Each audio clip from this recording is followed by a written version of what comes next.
At the northern margin of Alaska, the land breaks into low gravel ridges and frozen beaches. Beyond them lies the Chukchi Sea, often sealed by ice for most of the year. The ground remains hard beneath the surface, even during summer, and vegetation grows close to the earth. Winds move across the island without obstruction, carrying salt, cold, and long silence. Wrangel Island sits far from regular shipping routes. For much of the early 20th century, it was uninhabited and rarely visited. Its coastline offered no harbors. Inland, the terrain rose gently into tundra and scattered hills. Fresh water could be found in streams during warmer months, but winter locked nearly everything in ice.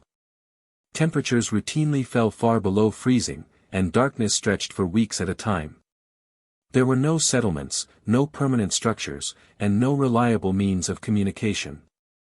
Any human presence depended entirely on what could be brought in by ship during short seasonal windows. Once the sea froze, travel became uncertain. Rescue, if needed, was never guaranteed. In this environment, time moved slowly.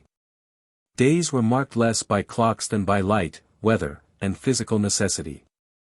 Survival here did not rely on sudden acts of courage. It depended on routine, preparation, and the ability to endure long periods without change. This was the setting where one woman would remain alive, beyond civilization, for nearly 2 years. Ada Blackjack was not an explorer by profession. She was an Inupiat woman born in 1898 near the Seward Peninsula of Alaska. Her early life followed patterns common to many indigenous families in the region at the time: seasonal movement, subsistence work, and limited access to formal education.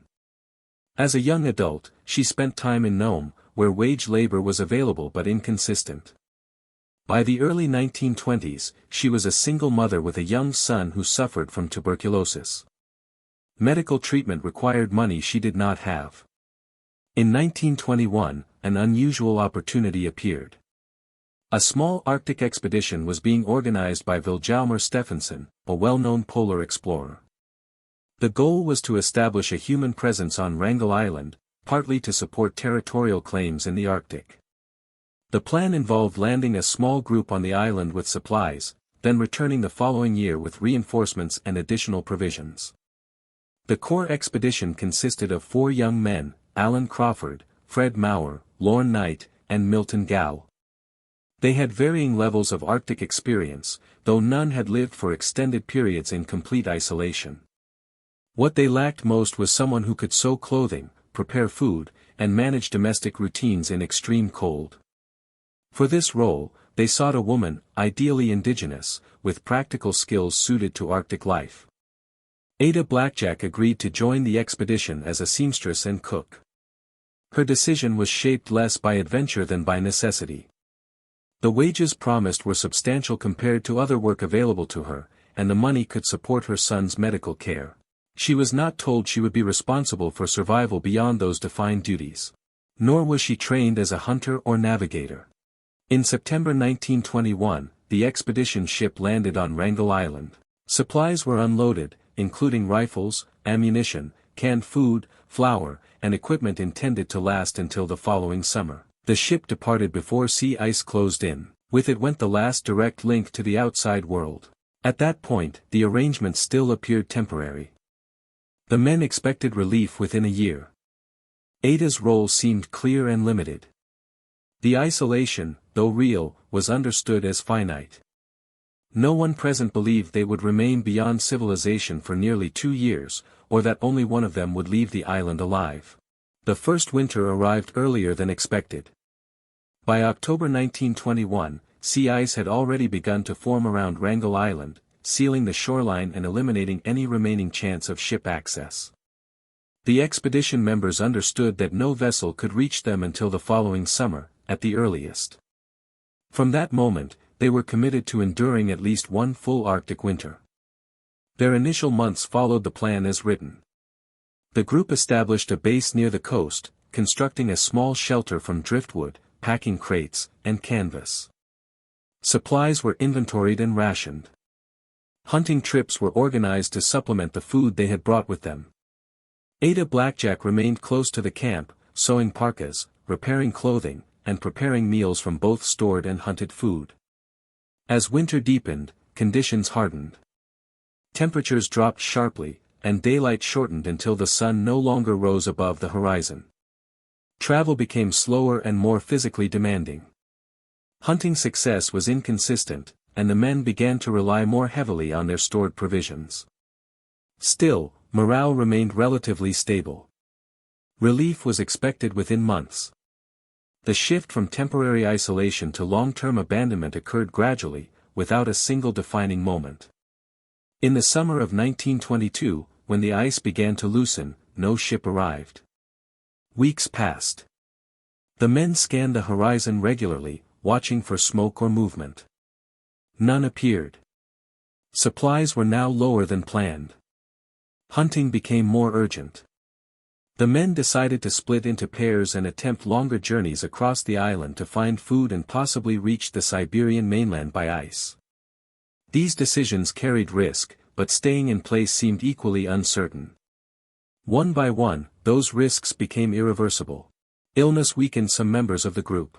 Travel exhausted others. Ada Blackjack remained at the main camp, as agreed, while the men attempted to secure their future through movement. Each departure reduced the likelihood of coordinated survival. By the end of the second winter's approach, it was clear that the original plan no longer applied.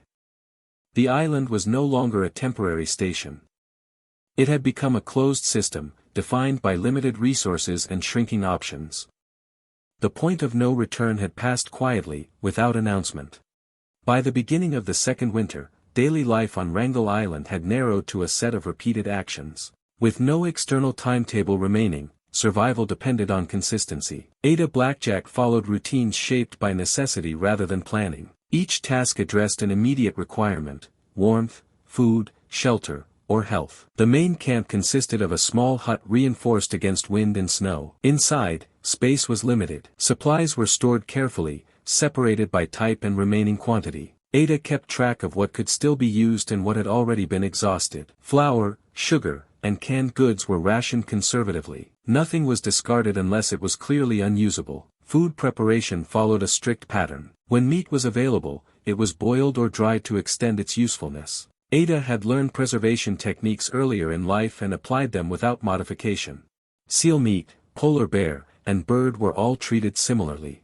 Cooking was done over a simple stove when fuel allowed, otherwise over open heat. Meals were plain and repetitive, designed to maintain strength rather than comfort. Clothing maintenance remained essential. Arctic conditions degraded fabric quickly. Seams split, fur stiffened, and boots wore down unevenly. Ada repaired parkas and mittens using sinew and thread from the remaining supply. Each repair extended the lifespan of a garment that could not be replaced.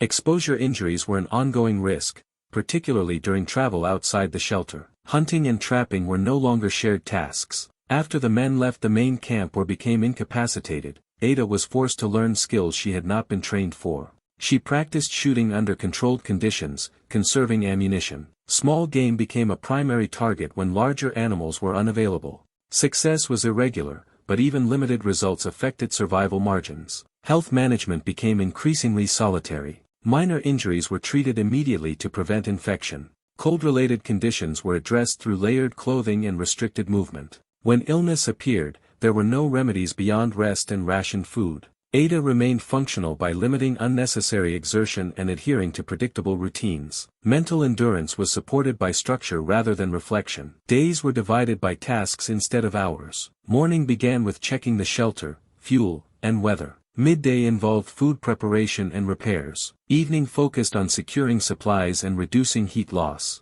This sequence repeated regardless of season or morale. Communication with the outside world was non-existent. There were no signals to send and no means to receive updates. The absence of information removed both hope and disappointment. Survival became detached from expectation and grounded only in immediate conditions. Over months, this methodical approach sustained life. The environment did not become less severe, but its demands became familiar. Survival was not dramatic. It was repetitive, constrained, and entirely dependent on maintaining order within a shrinking margin of error.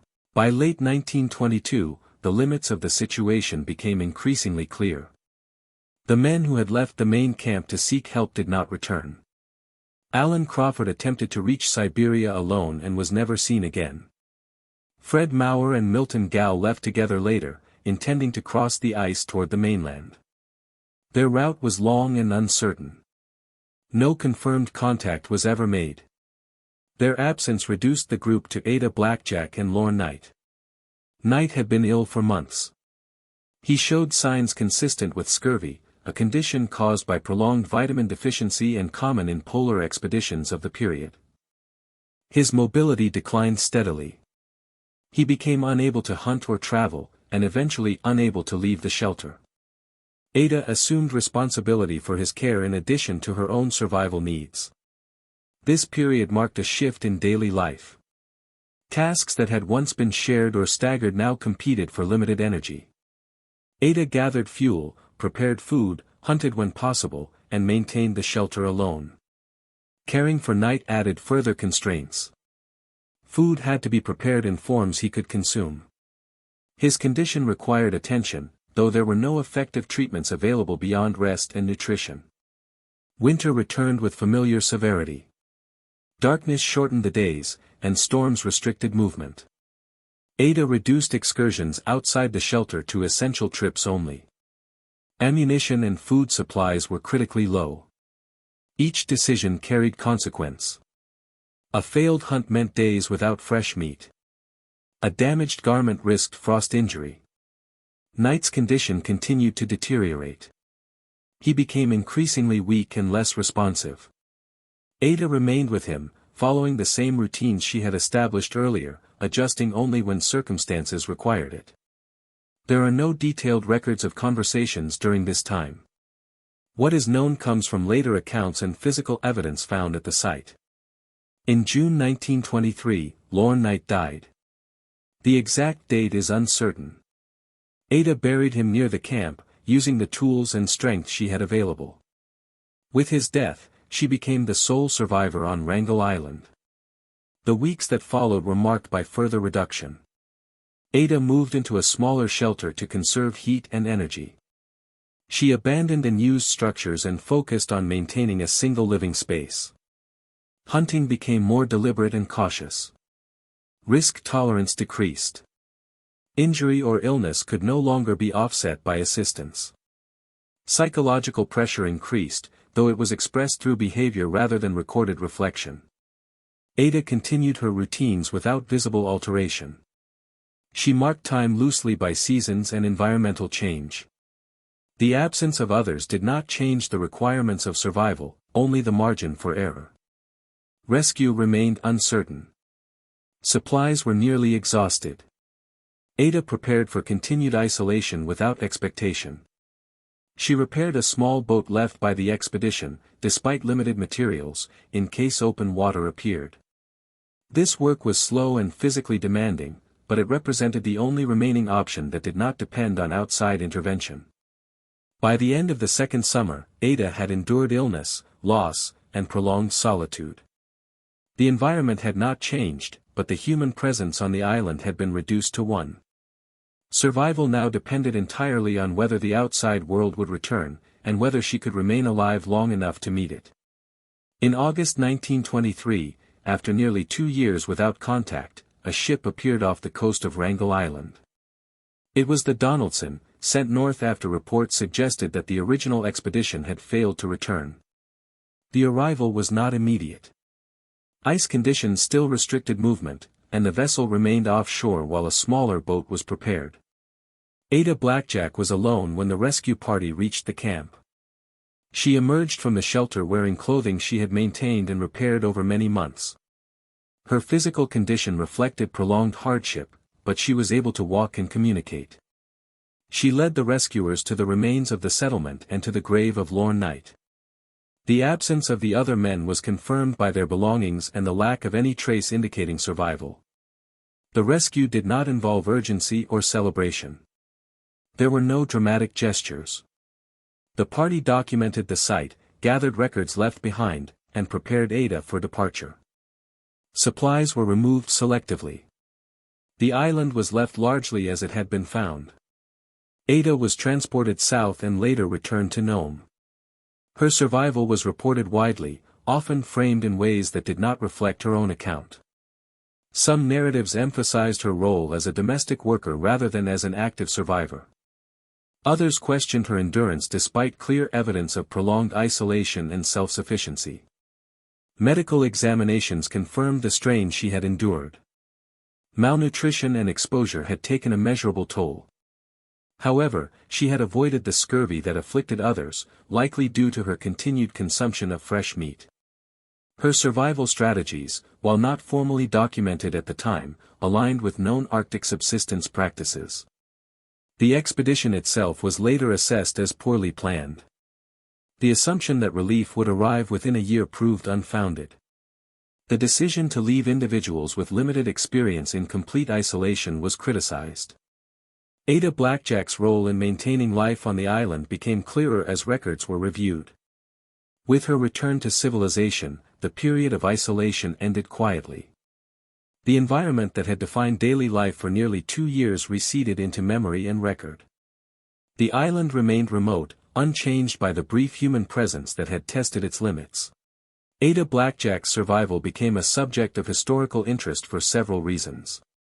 She was the sole survivor of an expedition that had been intended as temporary, yet lasted far beyond original expectations. Her experience demonstrated the limits of human endurance in extreme isolation, and it provided practical lessons in Arctic survival that were recorded in reports and later analyses. Her case illustrated the importance of preparation, routine, and adaptability. By maintaining order, managing scarce resources, and performing necessary labor without assistance, she was able to remain alive where others did not. Her survival was not the result of chance alone, it depended on methodical application of knowledge and skills, many drawn from her Inupiat heritage and personal experience in northern environments. In broader terms, her story reflects the human condition under prolonged stress and solitude. It highlights how ordinary skills, when applied with discipline and consistency, can sustain life in circumstances that appear insurmountable. It also underscores the consequences of overestimating external support and underestimating the challenges of remote environments. The island itself remained largely unchanged. Its frozen shores, tundra, and open sea preserved the conditions that had tested Ada Blackjack. Historical accounts record the structures she maintained, the graves, and the remains of supplies. Yet beyond these traces, the environment continued as it had for millennia, indifferent to the human struggle it had witnessed. Her survival concluded quietly. There was no dramatic ceremony, no public acknowledgement at the time that fully captured her endurance. She returned to life in Nome, to work and family, carrying the experience privately. The Arctic remained as remote and challenging as before, but her story endured in reports, journals, and later historical study. Her time on Wrangel Island stands as a measured testament to resilience, an example of life maintained through methodical attention to necessity, not through heroics. It is remembered in silence, a record of human capability and vulnerability at the far edge of civilization.